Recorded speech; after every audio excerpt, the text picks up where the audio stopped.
Helping reading books of old, the legends and the myths. Achilles at his coat, Hercules and his gifts. Spider-Man's come true, and Batman with his feet. And clearly I don't see myself in penniless, but she say, where you wanna go? How much you wanna risk? I'm not looking for somebody with some superhuman gifts, some superhero, some fairy tale plus, just something I can turn to, somebody I can guess. I want something just like this. Do-do-do-do-do-do.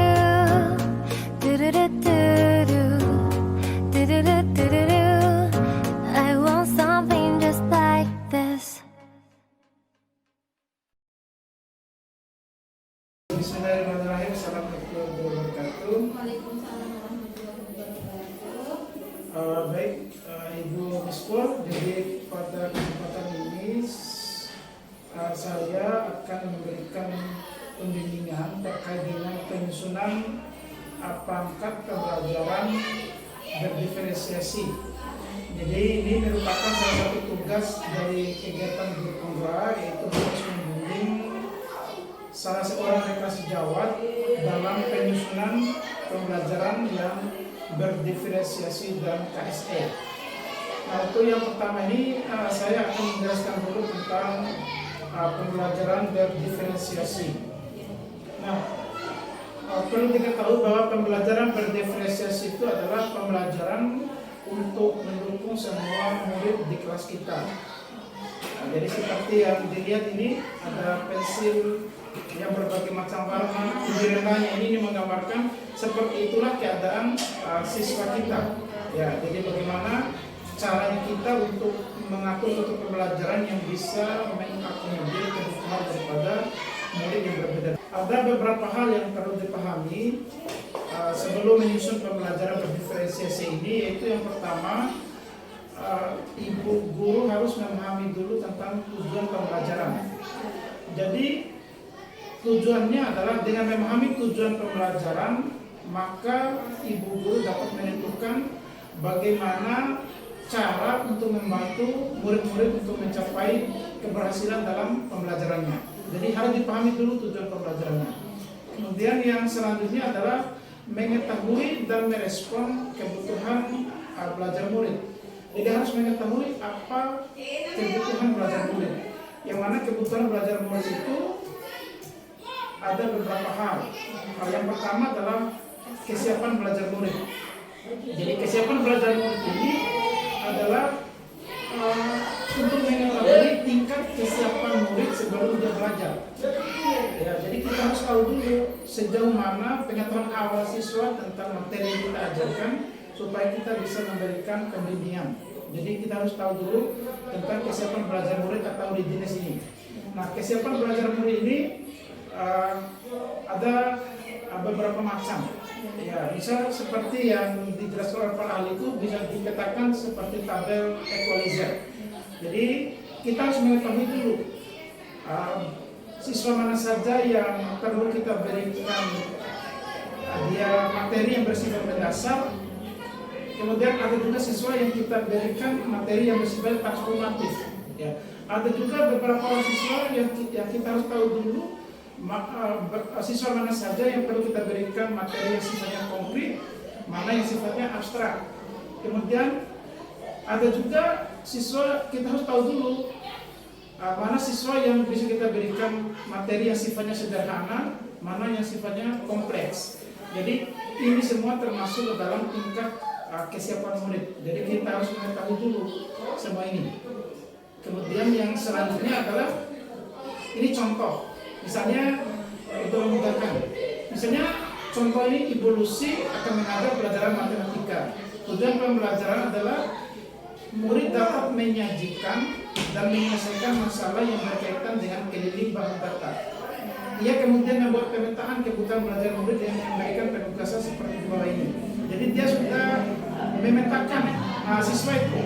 Ada murid yang sudah memahami konsep keliling dan bisa melakukan operasi hitung dasar.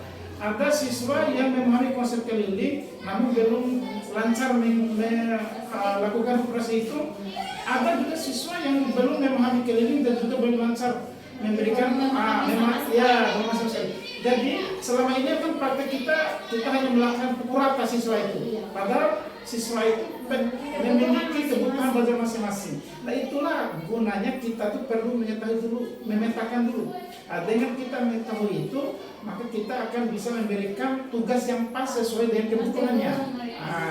Jadi itu ada beberapa hal yang perlu dipahami sebelum menyusun pembelajaran berdiferensiasi ini, yaitu yang pertama, ibu guru harus memahami dulu tentang tujuan pembelajaran.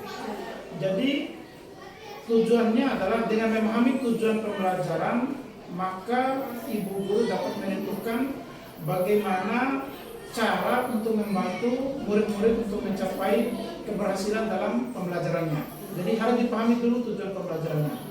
Kemudian yang selanjutnya adalah mengetahui dan merespon kebutuhan belajar murid.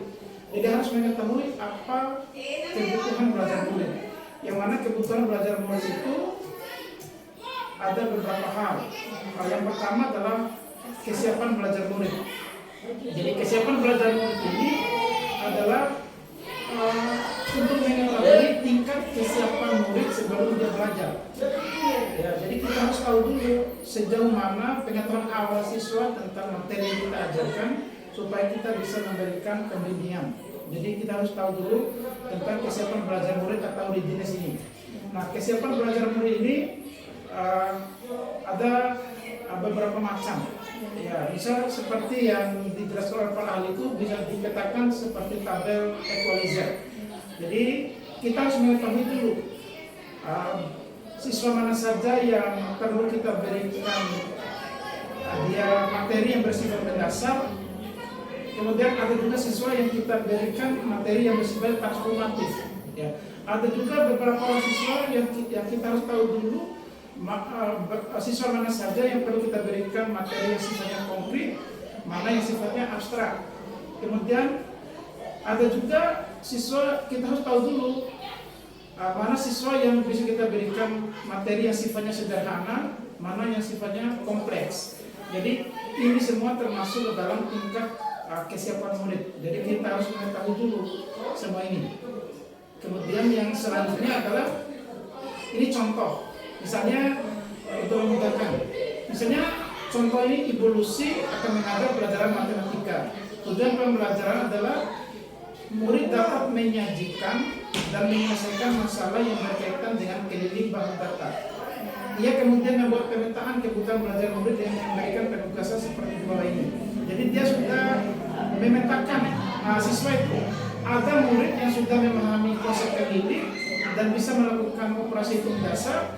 Ada siswa yang memahami konsep keliling namun belum lancar melakukan operasi itu.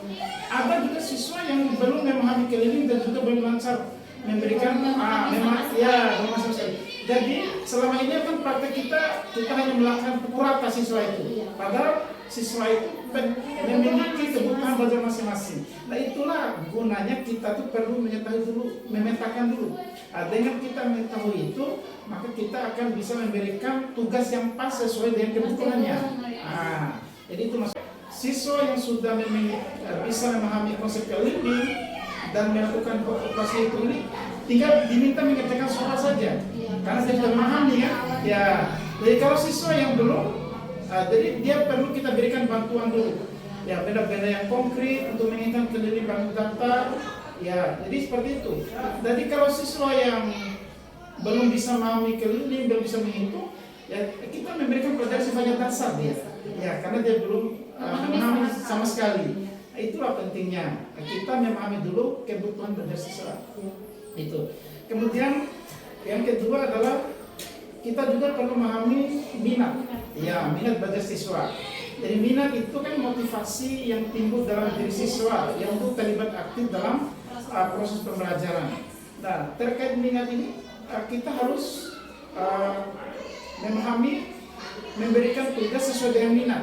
Ya, misalnya kita ingin menyuruh siswa untuk mengarang misalnya.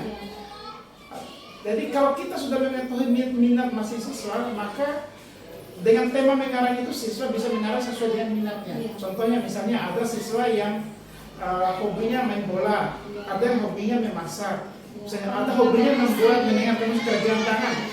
Dan kita memberikan topik mengarang, siswa itu bisa mengarang sesuai minatnya masing-masing.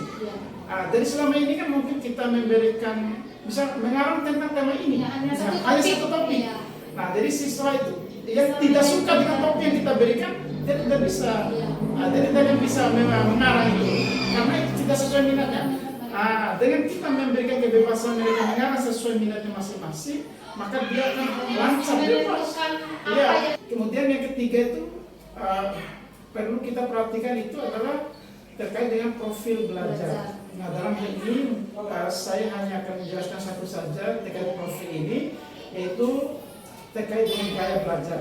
Ya, di mana gaya belajar yang kita kenal selama ini kan ada tiga ya.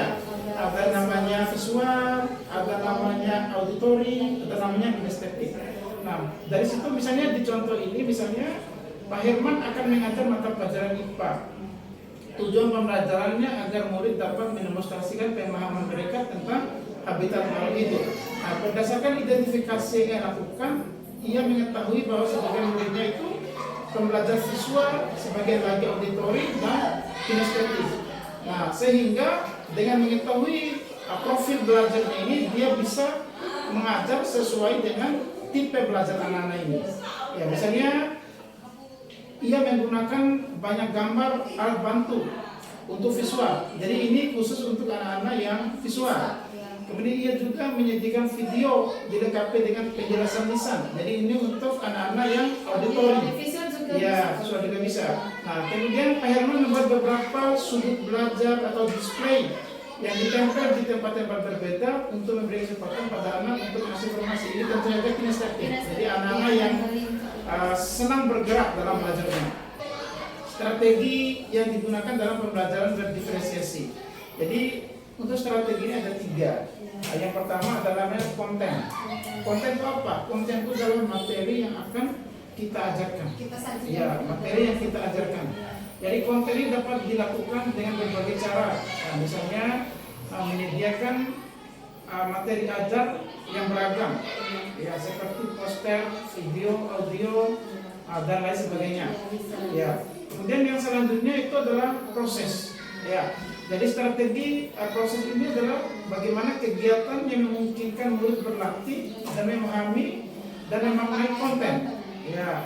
Jadi kegiatan-kegiatan dapat dilakukan adalah memberikan pendampingan atau tingkat dukungan yang berbeda-beda. Ya, tahu istilah namanya itu scaffolding. Jadi ada siswa yang butuh bantuan yang banyak, kita dampingi dia yang banyak supaya dia memahami. Tapi ada siswa yang sudah memahami materinya itu tidak perlu kita dampingi terlalu banyak. Ya, itu namanya ya scaffolding ya. Ya, kemudian bisa juga dengan membuat kelompok belajar tambahan untuk mengajarkan kembali tentang konten dengan cara yang baru dan berbagai macam cara-cara yang lain. Nanti itu akan lebih jelas nanti. Kemudian selanjutnya adalah produk. Ya, produk ini terkait dari hasil. Ya, bukti apa yang menunjukkan hasil kerja siswa. Ya, misalnya ketika kita menyuruh siswa untuk membuat sesuatu, jadi ada hasilnya, itulah produknya. Atau ketika kita menyuruh siswa untuk mengerjakan suatu tugas, tugasnya itulah produknya, ya hasilnya. Jadi untuk pembelajaran berdiferensiasi ada tiga strategi yang perlu dipahami, yaitu konten, kemudian proses, kemudian produk. Bismillahirrahmanirrahim. Assalamualaikum warahmatullahi wabarakatuh. Pada kesempatan ini saya akan melakukan coaching supervisi akademik bersama rekan saya Ibu Miskul yang PSPD. Pada kegiatan kali ini saya akan melakukan tahapan perdana dari proses supervisi akademik, yaitu pra-observasi. Berikut pra-observasi dari kegiatan supervisi akademik saya. Selamat pagi Ibu Miskul. Selamat pagi Pak. Ya, bagaimana kabarnya pagi ini? Alhamdulillah baik.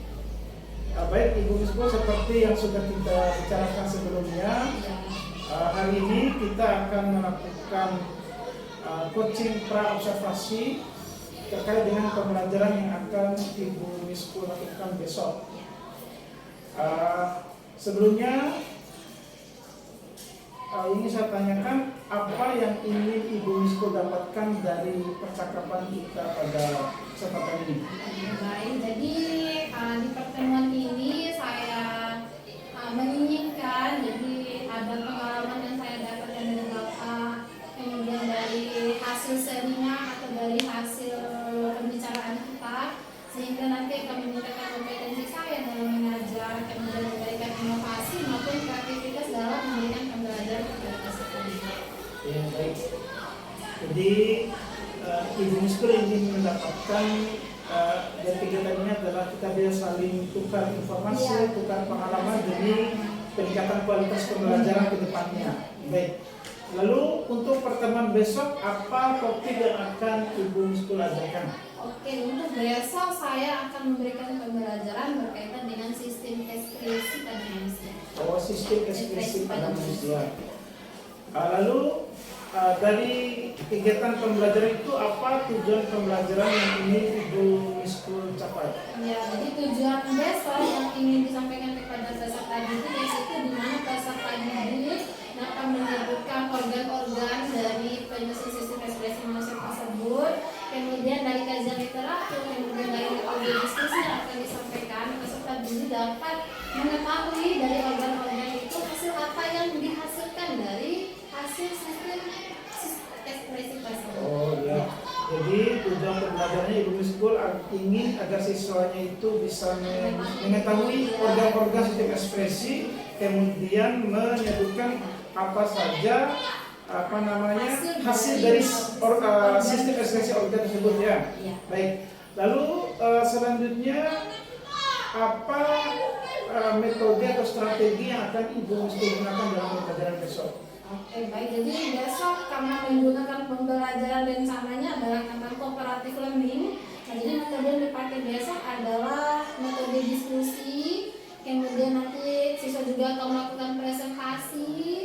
Kemudian di samping itu ada hal-hal lagi yang berkaitan dengan sarana maupun prasarana yang difasilitasi. Apa area pengembangan yang ingin Ibu Miskul lakukan? Oke, jadi kalau area pengembangannya diharapkan besok siswa itu tentu saja memang siswa yang aktif dalam proses pembelajaran.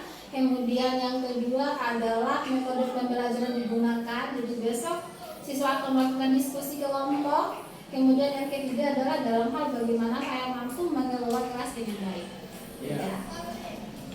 Lalu selanjutnya untuk kelancaran daripada proses pembelajaran besok, apa saja alat yang akan digunakan? Jadi selain dari rencana pembelajaran saya akan siapkan, jadi besok ada tentu saja proyektor yang disediakan, kemudian ada PowerPoint juga yang akan ditampilkan, kemudian ada video maupun lembar kerja peserta didik yang akan digunakan dalam diskusi kelompok. Oh, baik. Jadi mungkin misi kita pada pertemuan kali ini mudah-mudahan pembelajaran yang Ibu Miskul lakukan besok berjalan dengan lancar. Ya, baik, terima kasih. Assalamualaikum warahmatullahi wabarakatuh. Waalaikumsalam warahmatullahi wabarakatuh. Assalamualaikum warahmatullahi wabarakatuh.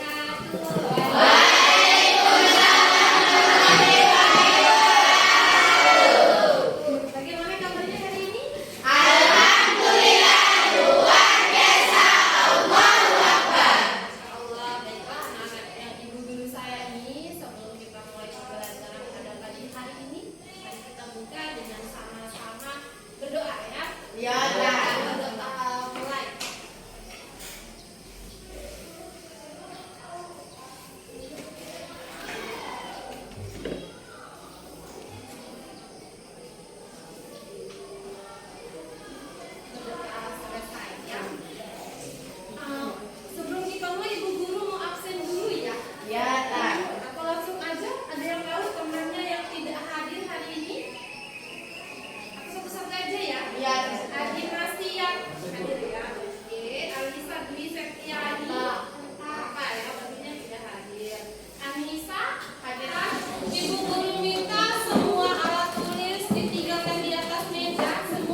kelas 7-nya kemarin, ada yang tahu nggak satu orang atau siapa yang bisa kira-kira ada masih ingat nggak ciri-ciri dari makhluk hidup?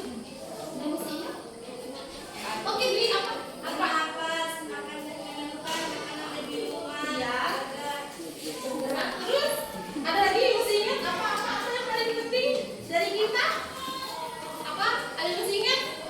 Kira-kira kalau kita habis makan, terus energinya digunakan, kira-kira habis itu apa lagi? Apa yang kita lakukan? Apa? Biasanya setiap bangun tidur, terus langsung kemana? Ya, berapa tahu? Apa? Apa kata lainnya kalau ciri-ciri makhluk hidup? Yaitu mengeluarkan zat sisa. Bisa ya? Ya. Jadi salah satu ciri makhluk hidup flashback pembelajaran di kelas 7 kemarin yaitu mengeluarkan zat sisa. Salah satunya ya. Biasanya setelah makan kita pergi ke WC untuk pipis misalnya. Nah, jadi sebelum itu dulu ada punya gambar, kita mungkin belum ada gambar industri kayak begini. Nah, tapi di depan sudah ada ini gambar industri dari industri pabrik.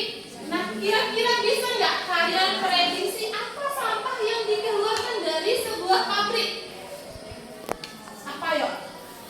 Ada? Tahu apa yang dikeluarkan? Nah, coba lihat itu ya. Ternyata ya, pabrik itu bisa mengeluarkan asap. Ya. Kemudian ada juga limbah yang berupa padatan, sampah plastik dan sebagainya. Kemudian apa lagi? Ada limbah cairan. Ya. Jadi itu tentang pabrik.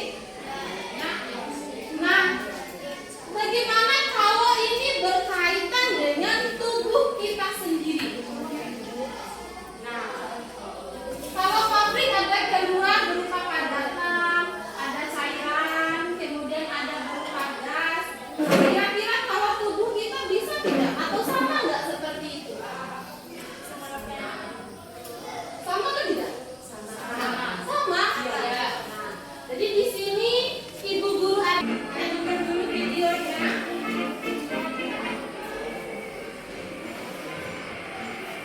Awalnya orang itu lagi berolahraga. Nonton aja.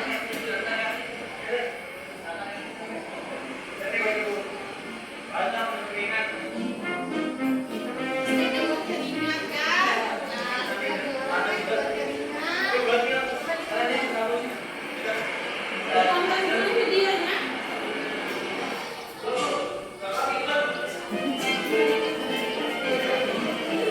Seru kan? Nah, tonton dulu. Ada yang masuk buang air kecil, ada yang buang air besar, ya. Ya. Itu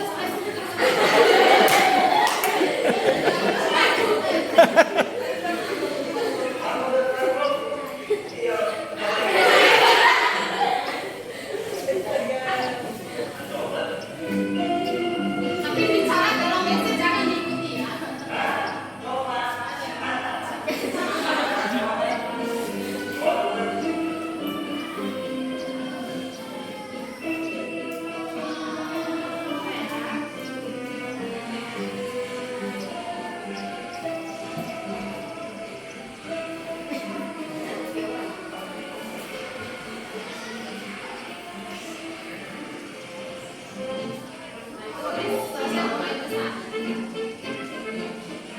Kemudian dia bersihkan kacamata, sehingga seperti itu membersihkan kacamata pakai uap yang dari mulut.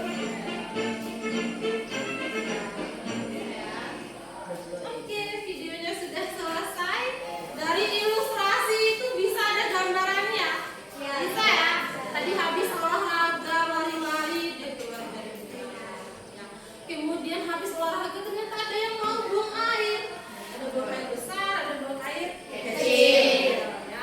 Kemudian tadi gambar yang terakhir ada yang membersihkan kacamata pakai apa dia? Uap yang dari mulut.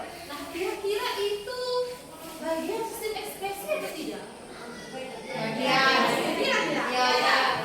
Oke, baiklah. Jadi dari video ini, adapun tujuan pembelajaran akan kita capai pada hari ini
kemudian muntah, bersihin kotoran mata, itu bukan contoh dari sistem ekskresi.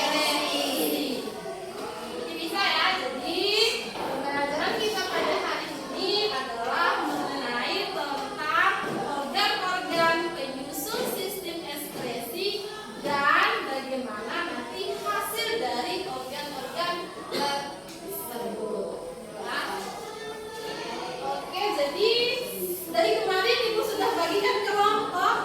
Jadi ini sudah dulu berdasarkan kelompoknya ya? Iya. Oke, kalau yang ini kelompok 1. Oh 5 yang ini. Oh bukan 1 sih kemarin, lupain dulu ya. Jadi ini sudah dulu berdasarkan kelompok. Nanti guru nanti akan salahkan LKPD untuk kalian kerjakan berdasarkan kelompok masing-masing. Kalian diskusikan bersama. Nah nanti kalau memang tidak dipahami boleh ditanyakan kepada ibu guru ya. Ya. Halo guys.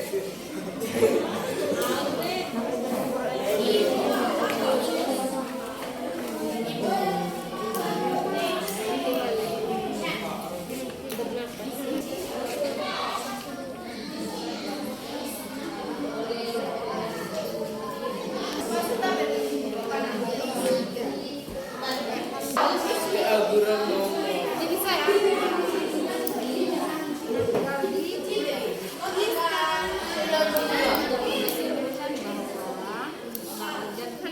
Assalamualaikum warahmatullahi wabarakatuh.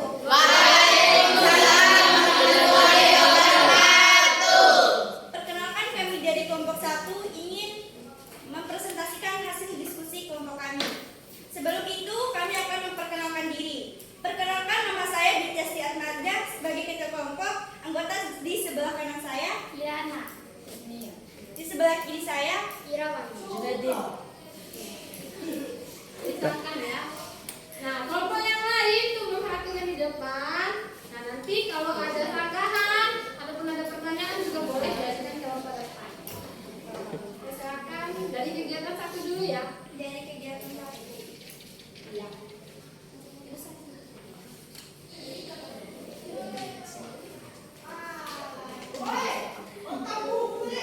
Apakah tubuh kita mengeluarkan zat buangan?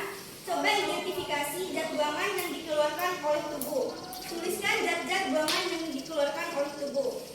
Ya, tubuh kita mengeluarkan zat buangan seperti urin, keringat, CO2 dan H2, getah empedu, upil, muntah, dan kotoran mata.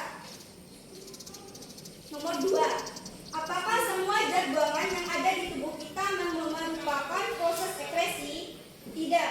Ada beberapa zat buangan hasil proses ekskresi. Yang pertama urin, keringat, CO2 dan H2O, dan yang terakhir getah empedu. 3. Mengapa zat buangan tersebut harus dikeluarkan dari dalam tubuh? Karena jika tidak dikeluarkan akan menimbulkan penyakit atau racun bagi tubuh kita. 4. Apakah ada zat keluaran atau buangan yang masih dibutuhkan oleh tubuh? Berikan alasan. Ada, karena enzim sekresi zat yang dibutuhkan tubuh. Oke, stop dulu. Bagaimana yang kelompok yang lain? Ada jawaban lain? Tidak ada. Dari sama ya? Iya, sama. Jadi bisa ya. Nah, jadi berdasarkan ilustrasi. Oke, lanjut lagi. Bisa ya? Kegiatan Jadi 2. kita jelaskan dulu. 1. Berdasarkan cerita di atas, coba identifikasikan organ-organ yang berperan pada sistem ekskresi manusia. Yang pertama ada ginjal, urin, paru-paru, dan hati. 2. Pada organ ekskresi tersebut, apa saja hasil ekskresi setiap organ ekskresi? 1. Ginjal mengeluarkan urin dan feses. 2. Kulit mengeluarkan keringat. 3. Paru-paru mengeluarkan CO2 dan H2O. 4. Hati mengeluarkan getah empedu. Kesimpulan dari kegiatan 2 adalah ada 4 organ serta zat yang dikeluarkan. Pertama, ginjal mengeluarkan urin dan feses. Kulit mengeluarkan keringat. Paru-paru mengeluarkan CO2 dan H2O. Dan yang terakhir, hati mengeluarkan getah empedu. Mengidentifikasi gambar. Sebentar dulu. Nah, untuk yang kelompok lain ada pertanyaan atau sanggahan nggak dari jawaban dari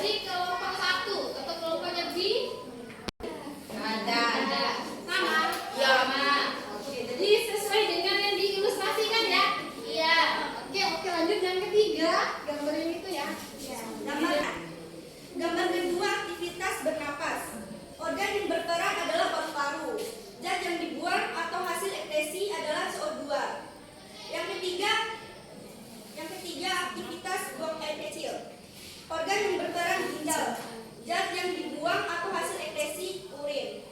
Mungkin itu saja hasil diskusi kami. Ada pertanyaan? Ada pertanyaan? Tidak ada. Kalau ada pertanyaan, jadi mana aja dong?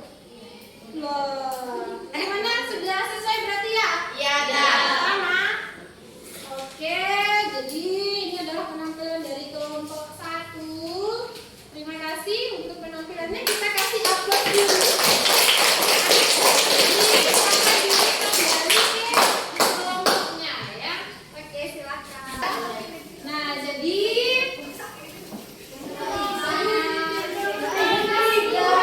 melakukan diskusi.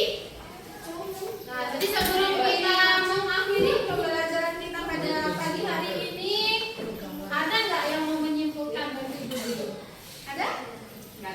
Tidak ada. Lah, itu diskusinya bagaimana ya? Tapi bisa dipahami ya? Bisa. Ada yang belum dimengerti? Tidak ada. Sebelum kita akhiri pembelajaran kita, sudah bisa semua? Sudah. Ibu guru tanya apa sudah bisa ya? Ya. Jadi untuk pertemuan kita hari ini mengenai organ-organ penyusun ekskresi, ada beberapa kesimpulan yang akan ibu guru sampaikan. Atau ada yang mau bantu ibu? Nah, jadi apa itu sistem ekskresi? Sistem ekskresi adalah suatu proses bagaimana kita bisa mengeluarkan sisa zat metabolisme di dalam tubuh. Ya. Kenapa harus dikeluarkan? Karena zat-zat tersebut ada yang tidak berfungsi lagi untuk tubuh kita. Kalau tidak dikeluarkan akan menjadi racun, akan menjadi penyakit. Beberapa organ ekskresi yang tadi ibu guru sampaikan, baik itu melalui gambar, video, ataupun dari hasil diskusi kalian, ada 4 organ ekskresi manusia. Yang pertama adalah ginjal, tugasnya untuk mengeluarkan urin. Kemudian yang kedua ada kulit, mengeluarkan minyak. Kemudian yang ketiga ada paru-paru. Oke, paru-paru mengeluarkan karbon dioksida dan uap air. Kemudian terakhir ada hati, mengeluarkan zat ya. Jadi sudah bisa semuanya tahu organ-organ untuk sistem ekskresi dan hasil yang dikeluarkan. Ya, kita belajar tentang bagaimana proses pembentukan urin. Untuk hari ini sampai di sini dulu. Nah, ibu guru harap apa yang ibu guru sampaikan itu bermanfaat. Di rumah jangan lupa belajar lagi ya. Terima kasih untuk pertemuan kita hari ini. Ibu guru tutup. Assalamualaikum warahmatullahi wabarakatuh.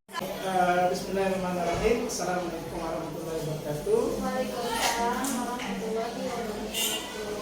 Baik, Ibu Miskul, untuk sekarang kita akan lanjutkan proses kita, yaitu tadi kita sudah melaksanakan supervisi di kelas. Sekarang lanjut kita akan melakukan wawancara pasca pembelajaran tadi ya. Sebelumnya saya ingin menanyakan bagaimana perasaannya, kesannya setelah tadi melanjutkan pembelajaran siswa. Baik, berdasarkan dari yang saya rasakan tadi, saya sangat merasa senang, luar biasa sekali bisa memberikan pembelajaran yang membuat peserta didik itu sangat aktif, sangat antusias dalam menerima apa yang saya sampaikan. Jadi sangat senang sekali ya melihat antusiasnya siswa tadi pada saat pembelajaran. Lalu menurut Ibu Miskul, apakah proses pembelajaran tadi itu kira-kira sudah sesuai tidak dengan apa yang sudah direncanakan? Kalau untuk disesuainya saya rasa sudah sesuai, karena kemarin juga sudah dipersiapkan bagaimana rangkaian kegiatan yang dilakukan hari ini semuanya sesuai, baik dari segi strategi yang disampaikan ataupun dari tujuan pembelajaran ini saya rasa sudah. Walaupun mungkin ada beberapa hal kecil yang terkendala dan bisa diatasi dengan baik, itu sudah sesuai. Oke. Kalau bisa kita presentasikan dari 1 sampai 100, Iya. kira-kira menurut Ibu Miskul ketercapaian dari proses pembelajaran sesuai dengan direncanakan tadi kira-kira udah nyampe berapa persen kira-kira? Kalau dipresentasikan, menurut saya 80% itu sudah nyampe. Iya, 80% ya. 80% ya, sudah sesuai. Baik. Lalu kira-kira menurut Ibu Mispul, dari perasaan proses pembelajaran tadi, kira-kira apa dari segi apanya yang kira-kira yang masih belum maksimal? Dari segi maksimal Kira-kira yang masih kurang menurut Ibu Mispul? masih kurang ya. Nah, yang masih kurang menurut saya dari segi apa ya, keaktifan peserta didik. Bisa pada saat kita bertanya, terkadang mereka masih merasa malu untuk bertanya. Jadi disitulah yang lebih ada nanti prioritaskan itu ke depannya, bagaimana agar mereka itu tidak hanya satu atau dua orang saja yang antusias, tapi maunya semua mereka itu antusias untuk memberikan pertanyaan ataupun memberikan jawaban. Jadi benar ya, jadi dari penilaian Mispul tadi yang paling maksimal itu keaktifan peserta Iya, ya. aktifan Jadi peserta didiknya itu baru masih sebagian biasa kecil tadi ya biasa. yang aktif ya. Nah, baiklah. Berarti kalau bisa disebutkan tadi dari seluruh kegiatan awal, kegiatan inti, kegiatan penutup itu sudah 80%-nya sudah bagus ya. Sudah bagus. Ya. Lalu sekarang kira-kira tadi kurang maksimal ya. Iya. Kira-kira hal apa saja yang sudah maksimal? Kira-kira. Hal yang kurang, Ya, hal yang maksimal, sudah bagus ya, sudah yang bagus. sudah bagus itu dari segi pada saat mereka diskusi juga berjalan Diskusinya, dengan ya. baiknya diskusinya. Jadi mereka tuh ada kerjasama antara setiap anggota mereka ada. Kemudian yang tercapai sangat bagus juga dari media yang digunakan juga tadi bagus. Ya, jadi sudah mendukung semua itu. Kemudian yang keaktifan siswa bisa dikatakan ya ada beberapa, lumayan lah bisa dikatakan, walaupun nggak mencapai 100%, hanya saja di data 1-2 orang yang masih takut, masih malu-malu itu memberikan memberikan pernyataan mereka. Tetapi ketika didekati, ditanya, kemudian dibimbing, ternyata mereka bisa. Ketika dijelaskan di setiap kelompoknya itu bisa. Iya, terima kasih ya. Iya. Jadi tadi yang sudah bagus tadi itu ditekankan untuk pertemuan selanjutnya. Nah, sekarang kita beralih ke yang kurang tadi. Yang kurang. Dan tadi dikatakan bahwa kurang aktif, masih ada sebagian besar siswanya kurang aktif. Jadi yang ingin saya tanyakan adalah kira-kira apa yang akan Ibu Mispul lakukan ke depan agar tingkat keaktifan siswa ini bisa ditingkatkan? Oke, baik. Jadi kalau untuk berbicara tentang keaktifan siswa, jadi nanti bisa selain dari metode yang saya terapkan, bisa juga nanti saya tanyakan juga kepada siswanya juga keinginannya apa masing-masing. Jadi bisa didekati di satu persatu mereka, kira-kira kamu nih apa ya kendalanya dalam proses belajar ini apa, sehingga nanti dari situ saya rentetannya bisa membuat atau menyajikan suatu materi pembelajaran sesuai dari kekurangannya mereka. Jadi saya kira sudah bagus sekali. Jadi artinya menanyakan kepada siswa tadi berarti Ibu sudah menjalankan pembelajaran berpusat pada siswa. Iya. Bagus Jadi sekali. kita bisa panggil secara mandiri mereka, misalnya ini yang dirasa oh ini memang kurang anaknya, nanti biar bisa tahu kendalanya apa, dan bisa dikasihkan solusi. Iya. Ya, atau bisa juga mungkin selain tadi kira-kira ada cara lain nggak supaya keaktifan siswa itu lebih ditingkatkan? Selain tadi kira-kira ada cara lain nggak? Mungkin lebih kepada nanti lebih kepada mungkin SDG-nya mungkin, Iya. kemudian bisa dari metode yang mengeksplorasi Metode. sampaikan kepada mereka tentang itu Iya, bervariasi mungkin media yang bervariasi, iya. bervariasikan, mungkin nggak hanya PPT, mungkin Bagus, nanti ya. mereka bisa melakukan teka-teki atau kelompok atau apa. Iya. Jadi saya Bisa kira divariasikan. bagus sekali itu. Iya. Nah sekarang lalu menurut Ibu Mispul kapan ini mulai dilakukan? Lebih cepat lebih baik menurut saya. Nah, tetapi kita lihat dari rentang waktunya, karena sekarang sudah akhir dari semester. Mungkin nanti bisa diterapkan langsung di pembelajaran baru, mungkin menurut saya lebih bagus di situ. Ketika tahun ajaran baru datang langsung ekstra actionnya di situ. Nah memang sekarang sudah mau masuk Iya, semester masuk pertemuan semester terakhir lagi pertemuan tadi ya, terakhir, kita bisa ya. lagi ya. Jadi Baik. bisa actionnya kayak semester depan. Iya. Jadi ini Ibu Mispul ya saya rasa sudah sampai di situ saja percakapan kita pada hari ini. Terima kasih. Jadi semoga apa-apa tadi yang di kekurangannya, semoga kedepannya itu bisa ditingkatkan lagi supaya pembelajaran yang kita berikan kepada siswa itu betul-betul pembelajaran yang berkualitas untuk mencerdaskan anak-anak kita.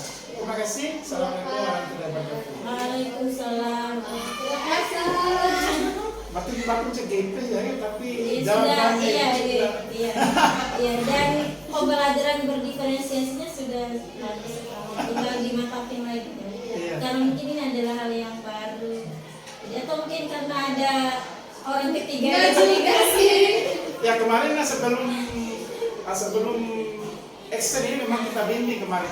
Jadi kita jelaskan dulu kembali definisi seperti apa, KSN-nya apa, baru kita bimbing lagi penyusunan pembelajarannya. Alhamdulillah, ya seperti yang kita lihat. Iya, iya, iya. Alhamdulillah bagus. Iya. Bagus. Di situ kan lagi yang wawancara nih. Ada kesana dulu. Oke, baik. Gak apa-apa. Nggak apa-apa. Di video kan, anu Nah, baru di Sampai di foto saja dulu